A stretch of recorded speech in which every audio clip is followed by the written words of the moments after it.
project home today. This is one I've built many years ago. I never completely finished. It's my little Turbo MiniRod, cx500 V-twin. So it's getting a birthday. There she is. I'll bring it home, clean her up, and get it running beautiful. First I've got to try and get it on the back of the ute. I just measured and it's about a foot and a bit too long, but it should hang out the back, hopefully. Just got to get up there. So I'll see how my muscles go.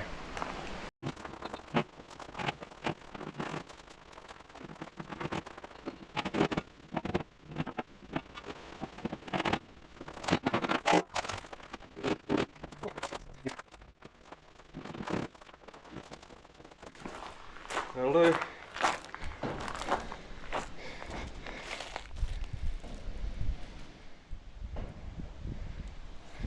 It's a little bit dodgy. Might take the back roads home, eh?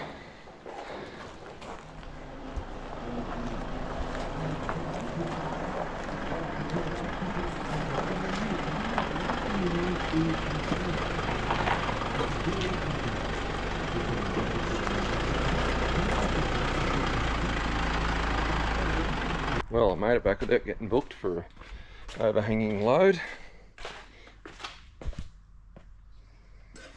Anyway, we'll get it off and get into it.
So here I thought I'd just do a quick little throwback, show you some of the evolution of the MiniRod.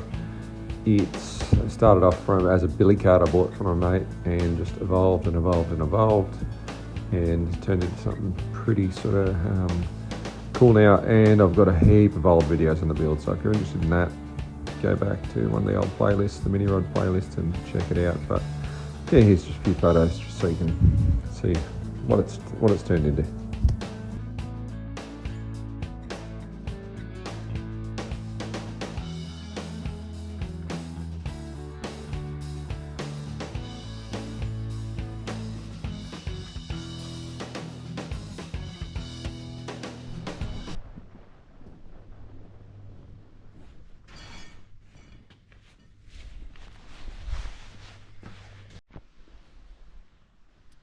What is going on with this camera?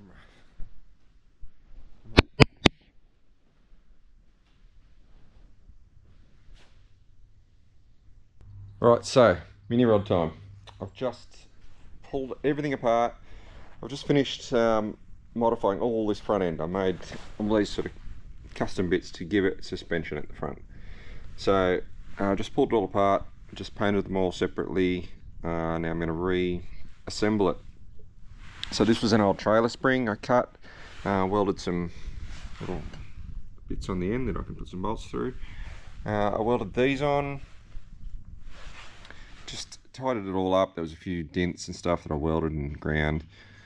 I made all this part, which the spring sits to on the front.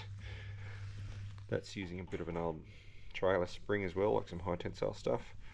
There's the, whatever those radius arms or something they're called, I don't know.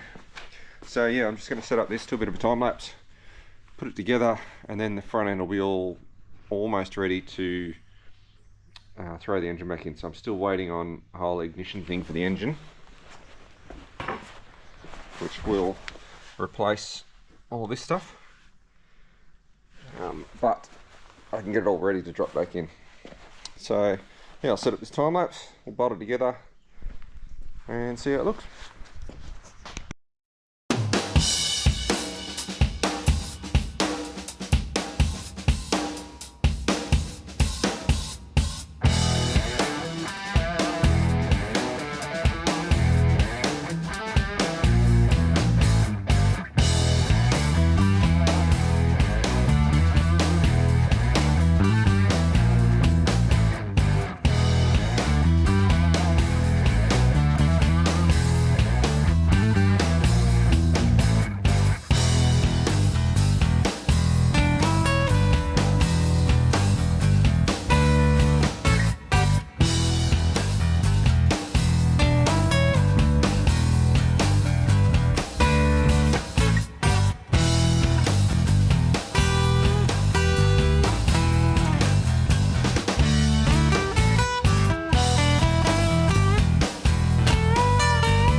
There we go, that's the sort of finished project. Once the wheels are on, you can jump on it, and we've got about 50 millimeters of travel in the front end. I've got some new wheels coming. These ones are not the prettiest things in the world. You can slide them on anyway. Just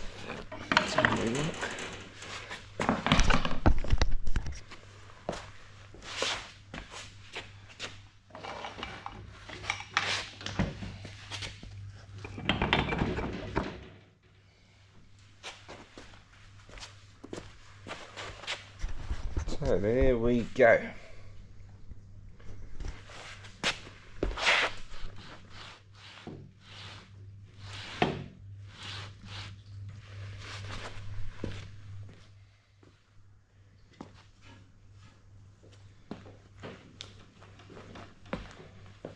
Looks good.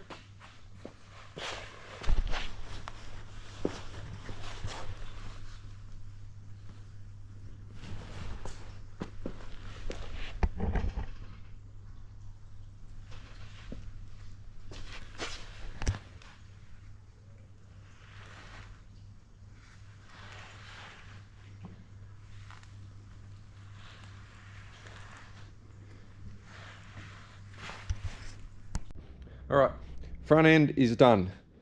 That's right to go. Parts for the ignition of this have been posted. So I'm just trying to tidy up everything else I can at the minute. So next step is to polish this firewall. So this was a full piece. I cut this one out. I'm going to hinge that from the back because where the engine sits, just there, once the engine's in, it's very tight to the back here, and I want to be able to flip that up and get to the back so I can adjust the timing. Got to spin it around to get the timing spot on. So I'll do that. Have that little flap that flaps up. So I'm going to try and polish that. Then I might go for a drive and buy another sheet of aluminium, and I'm going to do this rear bit here. So I've just half mounted that at the minute. I'm going to make a panel that goes over there with a hole. So I've still got to mount the fuel pump underneath there and then get some fuel lining up to the front. Brakes I've sorted. It's all yeah, it's all coming close. I'm hoping there's not too many issues with this new ignition system and I can tie it all in, but yeah, hopefully by the end of the week this thing will be running and driving again. So I may even pull that off and start to like sand that and polish the body as well. See how keen I get.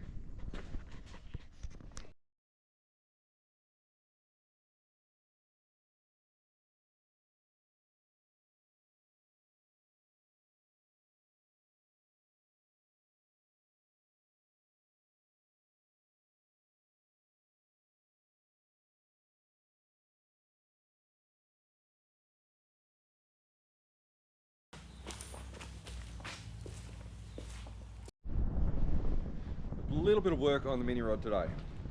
So I got some new wheels on order, and in order to fit them wheels I need to change the hubs. So this was part of the original thing where the wheel bolted on, so that piece there goes into a couple of bearings, but it wasn't long enough to fit this new hub or the right diameter. So I've got these 2 bolts, and I've come out to my block of land, and where I've got my mill and lathe out here.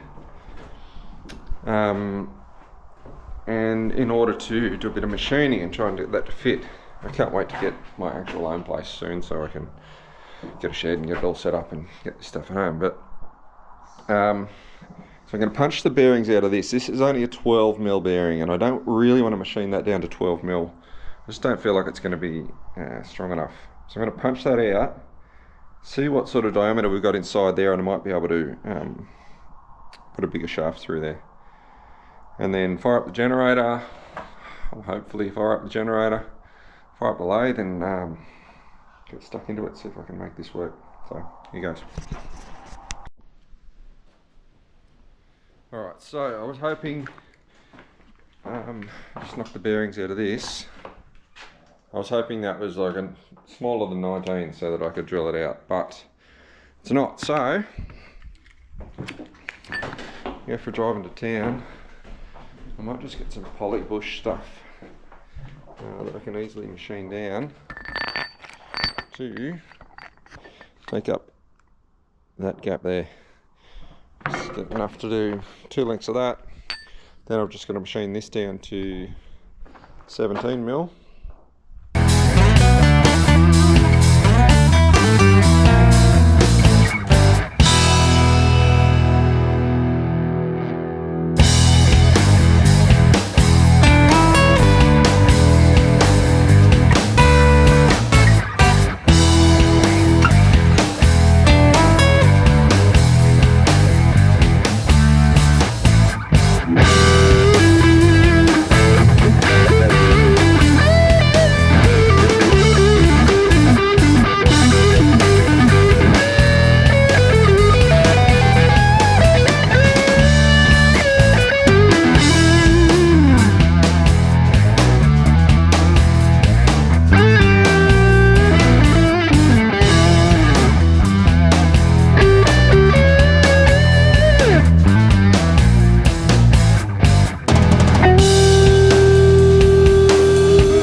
Alright, check this out.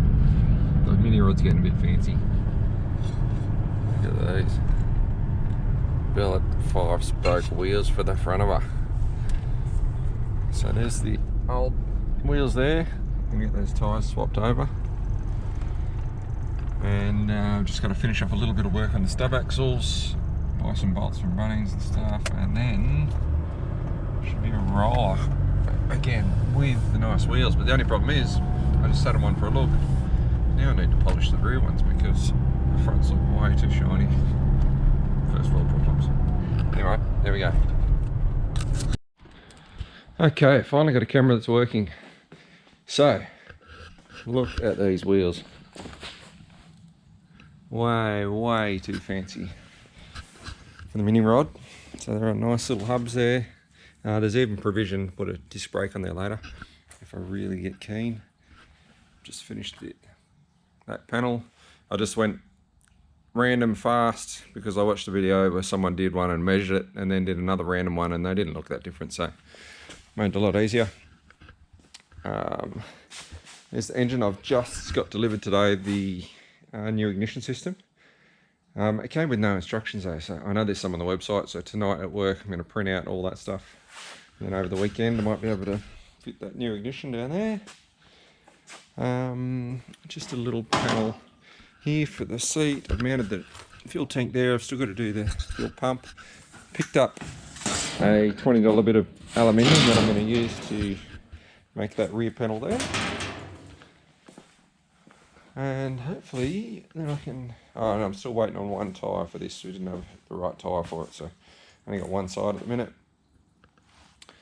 Hopefully I can get that ignition in, get that engine back in, all wired up. Hopefully it's not too much of a mission. I'm not sure how much of this has got to go, how much has got to stay or what, but we'll see. And it might be mobile before we know it. It's looking pretty bloody cool. Only thing is I've got to polish these rear wheels more now because they don't sort of match the rest of it. I'll drag that motor out of the way so we can get a good profile.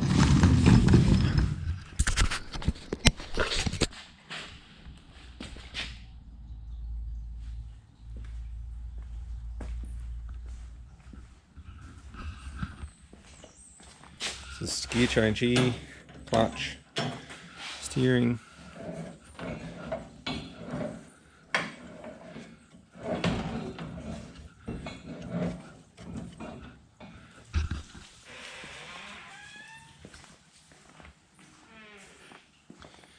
And then I've just started working on these headlights. These were an old halogen thing, which used 1,000,000 amps.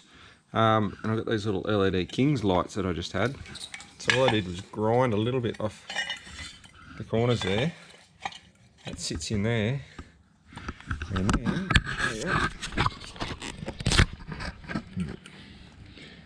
these little caps down there, like that. So there we go. I'll have nice LED headlights that wherever I figure out to put them afterwards. Yeah, once the engine goes in, got to remount the radiator under here, and then I'll figure out exactly where looks best for them lights, get someone to hold them there and figure it all out. Get them mounted. She's going to be a beast. So there we go, there's another recap of the engine. So that was an old set of extractors I had off some Ford Crossflow or something, I think. Made that Y-pipe thing. Comes straight out of the turbo, so it's old school setup. It's got a 1 3/4 inch SU, which is probably way too big, but it seemed to work alright. Diesel turbo. So the fuel gets pumped up into the bowl there, sucked through, no intercooler, straight into there, and then out here. I may end up changing this and running the exhaust down along the side a little bit, but we'll change that once it's up and running. But yeah, very simple. Just teed the oil feed for the turbo off this pressure switch thing there. And I've got one radiator hose that comes out the top there and one at the bottom. That was the old mechanical fan, but I've got a little radiator with a little mini thermo fan thing on it. So yeah, getting close. Those wheels are sweet. They're off like a monkey bike. They're a conversion for a monkey bike. But yeah, the size looks spot on for this. So there we go. And I'm also trying to sell my truck at the minute. So I've got a heap of people interested. I'm just trying to figure out, you know, make sure it's all right. One person from Perth wanted to buy it, and he said, "Would it be right to drive all the way back?" And I was like, I've fixed a heap of things now. It's running pretty good, but shit, that's a long way. It's like 40 plus hours driving. Yeah, I don't know. I'd want to do a full service, bearings, new tyres, everything before I take that. So I told him that. We'll see what happens, but I've got a few other local people interested. Yeah, so I'm going to take it to work tonight, just take it for a cruise and make sure everything's working good. I actually put 2 new front tyres on it because I was having a look at one of the front tyres. Where is it? Yeah, just there. You see that? Look at that. It's like a big deep crack, and there's a few little lumps in the sidewall. Yeah, so we've got 2 new fronts for it. They're slightly smaller, but I took it for a little drive down the street and it's so much smoother, so it's good. So anyway, that's where we're at.